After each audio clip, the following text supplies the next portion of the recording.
I spent 18 months developing a revolutionary AI cybersecurity system that could predict and neutralize attacks before they happened. NexTech was supposed to be the perfect place to build it, well-funded, innovative, with all the resources I needed. What I didn't realize was that CEO Victor Carlton had a different plan. Wait until my project was nearly complete, then steal it. My name is Sophia Chen, and until yesterday, I was the lead AI architect at NexTech Solutions. I'd left a cushy job at Google to join this promising startup, bringing with me years of expertise and an idea I believed could change the cybersecurity landscape forever. The PreCog Security System, named after the precognitive beings in my favorite sci-fi movie, could identify attack patterns before they fully formed, creating defensive protocols that adapted in real time. For a year and a half, I worked 80-hour weeks, building the system from scratch. Victor would occasionally drop by my lab, asking seemingly innocent questions, reviewing progress reports. "Remarkable work, Sophia," he'd say, that million-dollar smile never quite reaching his eyes. "The board is thrilled with your progress." 3 days ago, I finally reached the milestone we'd been waiting for. PreCog successfully predicted and neutralized a sophisticated attack simulation without any human intervention. It worked even better than I'd anticipated, identifying vulnerabilities I hadn't programmed it to recognize. The AI was learning, evolving. I immediately scheduled a meeting with Victor to share the breakthrough. His assistant, Megan, squeezed me in for a 15-minute slot the following afternoon. When I arrived, I found not just Victor, but also the company's lead counsel, Diana Wells, waiting for me. "Sit down, Sophia," Victor gestured to the chair across from him. "Diana's just here as a formality." Something in his tone made my stomach tighten. I sat, clutching my laptop with a demo ready to go.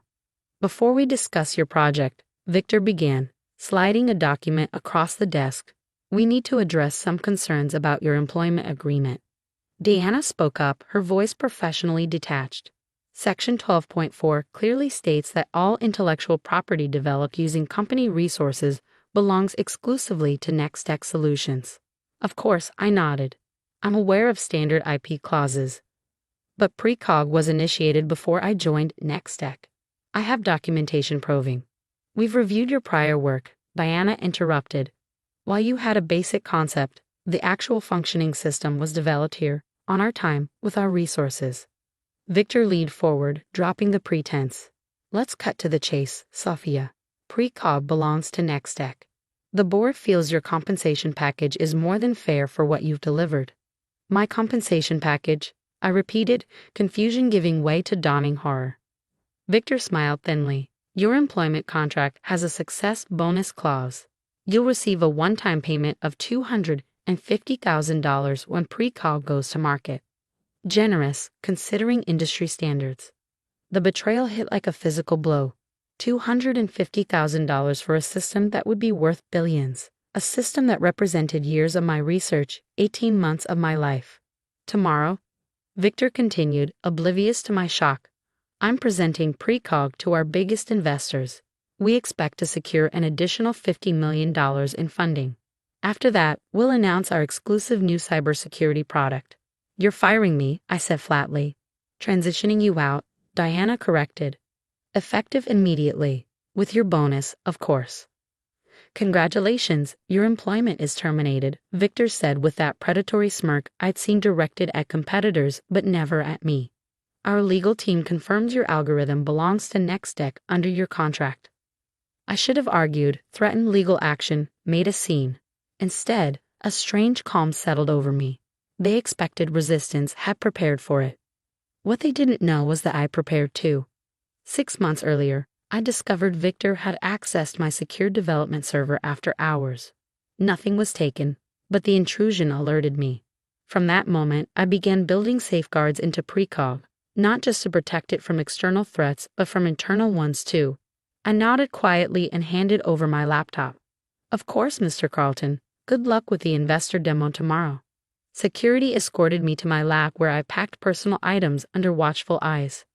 As I left the building, badgeless and carrying a cardboard box like a cliché of corporate dismissal, I smiled thinking about the special code I hidden in the presentation, set to activate exactly 10 minutes in. That night, I didn't panic or plot revenge. I ordered takeout, watched mindless television, and waited. My phone rang at 9:30 p.m. Megan, Victor's assistant. "He wants to see you," she said without preamble. "Now." "It's almost 10 p.m., I replied calmly. "He says it's urgent." "A car is already on its way to your apartment." 40 minutes later, I was escorted into NexTech's conference room.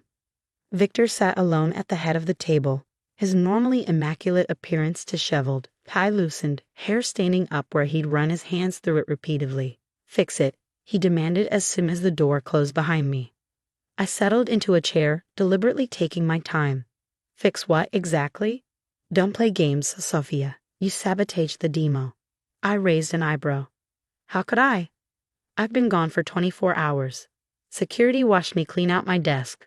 I didn't take any devices, access any systems." Victor slammed his hand on the table. The test run crashed. The entire system started identifying bizarre threats that don't exist, generating thousands of false positives. "It's completely unusable." "Sounds like a technical issue," I said. "Have you tried turning it off and on again?" His face flushed with anger. "This isn't funny. We have 12 major investors coming tomorrow. $50 million on the line." "Your investors," I reminded him. "Your system now, remember?" Victor took a deep breath, visibly forcing himself to calm down.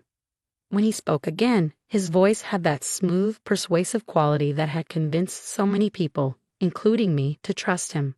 "Look, perhaps we were hasty yesterday. I'm prepared to discuss a more equitable arrangement, co-creator credit, a larger compensation package, maybe even some equity." I leaned back in my chair. "What exactly happened during your test run?" Victor hesitated, clearly weighing how much to reveal. The system seemed to turn on itself. It started identifying components of NexTech's own network as threats.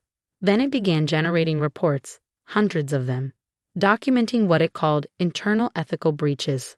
I couldn't help smiling. PreCog is designed to identify threats, Victor, all threats. "What did you do?" "I didn't sabotage anything. PreCog is working exactly as designed. It's an AI system that learns and evolves to protect networks from malicious activity. During development, I fed it case studies of cyber attacks, including cases where threats came from inside organizations." Victor paled. "You taught it to spy on us?" "I taught it to recognize threats wherever they originate. It's detecting something it perceives as malicious within NexTech. I wonder what that could be." Understanding dawned on his face. "The system thinks I'm the threat. Not you specifically, but perhaps certain behaviors, unauthorized server access, attempts to modify creator credentials, plans to misrepresent ownership to investors."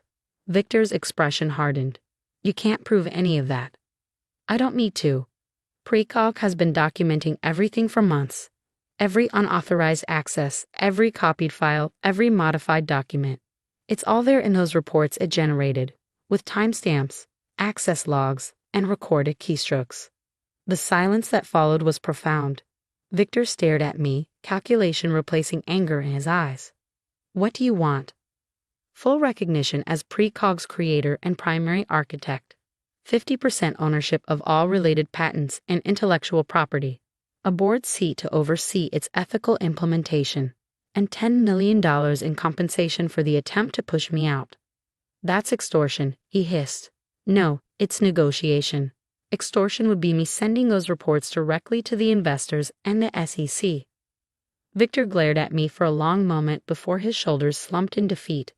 "The system, can you fix it for tomorrow's demo?" PreCog doesn't need fixing. It needs proper authorization protocols. It's currently identifying unauthorized command attempts because its creator has been removed from the authentication chain. Simple fix, actually. I pulled a flash drive from my pocket and set it on the table between us. "This contains a proper authentication update that will resolve the immediate issues. Consider it a good faith gesture toward our new partnership. The contracts can be drawn up tomorrow." "And if I refuse?" "Then PreCog remains broken, your investor demo fails, and those internal ethical breach reports find their way to some very interested parties. Your call." Victor reached for the flash drive. "You planned this all along." "No," I corrected him. "I hoped it wouldn't be necessary.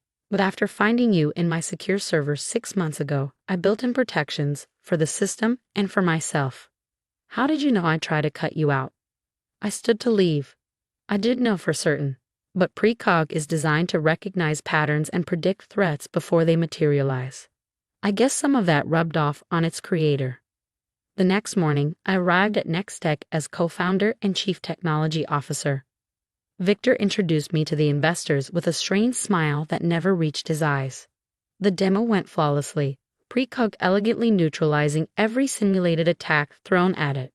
One investor, impressed by the demonstration, asked Victor a question that made me hide a smile. Amazing system. What inspired its development?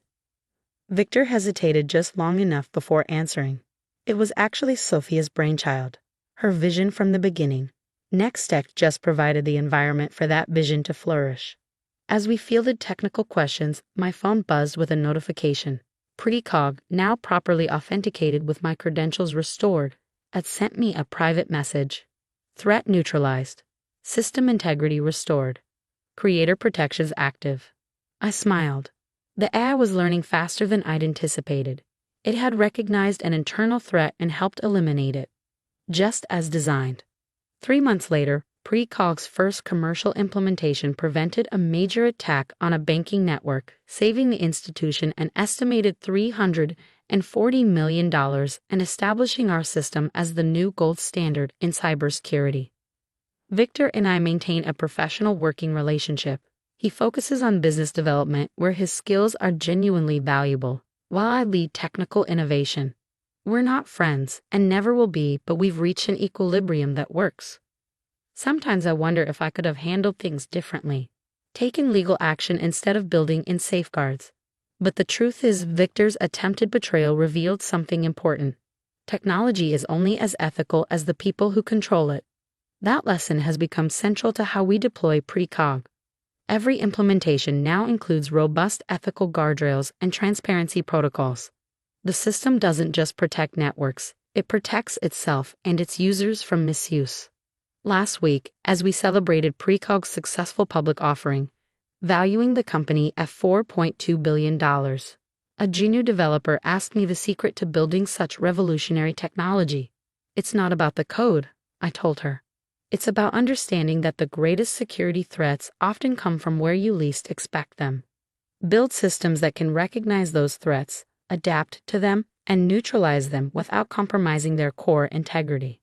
Just like their creator had